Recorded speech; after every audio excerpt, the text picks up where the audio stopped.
I have a number bond activity that I'm going to have the kids do in Schoology, and I'm going to get a shape.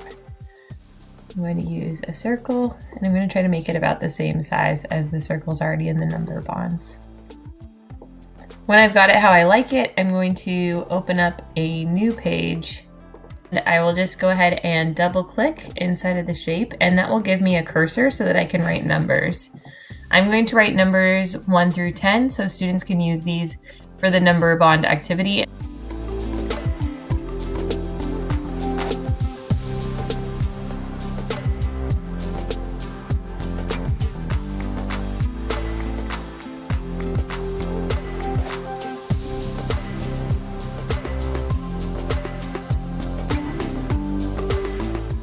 Now that I have my clip art the way I want it, I can just click on it and then save it as a picture and save it to my desktop.